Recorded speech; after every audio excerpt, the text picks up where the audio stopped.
Recitation problem 2. Two stones are thrown simultaneously, one straight upward from the base of a cliff and the other straight down from the top of the cliff. The height of the cliff is 6 meters. The stones are thrown with the same exact speed, 9 meters per second. Find the location above the base of the cliff of the point where the stones cross path. As usual, let's put together a diagram to describe this motion.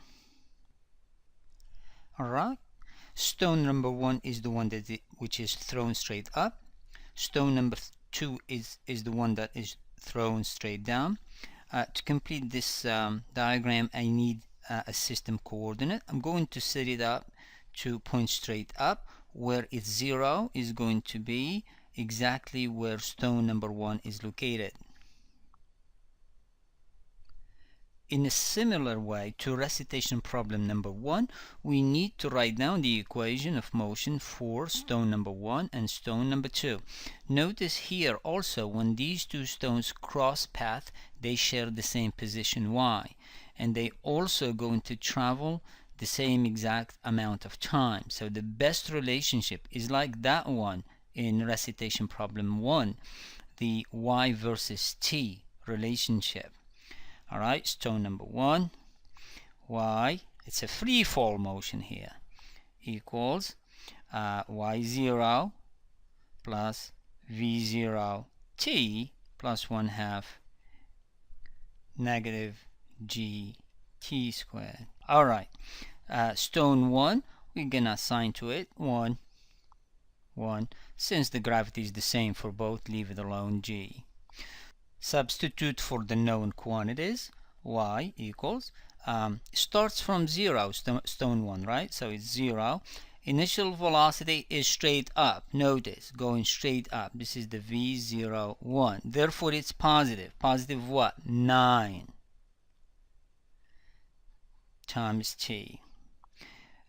We all know that half negative g is going to be negative 4.9 t squared. This is equation for stone number 1. Stone number 2 now. Y equals, same as before, y02 plus v02, stone number 2, plus 1/2, same term here because they both go in at the same acceleration, g. Alright, substitute for the known quantities.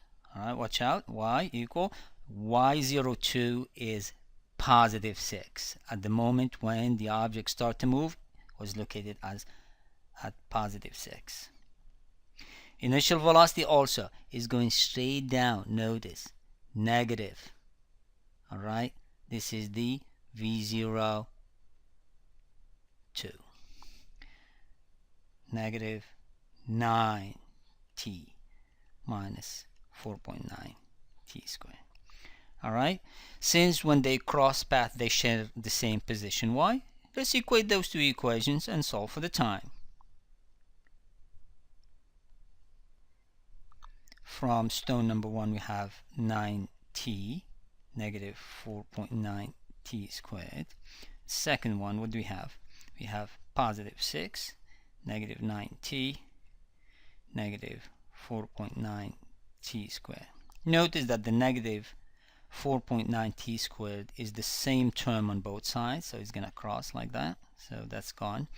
Bring the like terms to the left hand side, 9t and negative 9t. When you bring the negative 9t to this side, it becomes positive. 9t plus another one, 9t equals to 6. Therefore 18t equals 6. Solving for the time, you get 0.33 seconds. To solve for the position where they cross path, all you need to do, take this time and plug it in one of these two equations. I'm going to do it in equation 1 because that's an easier one. Alright, so equation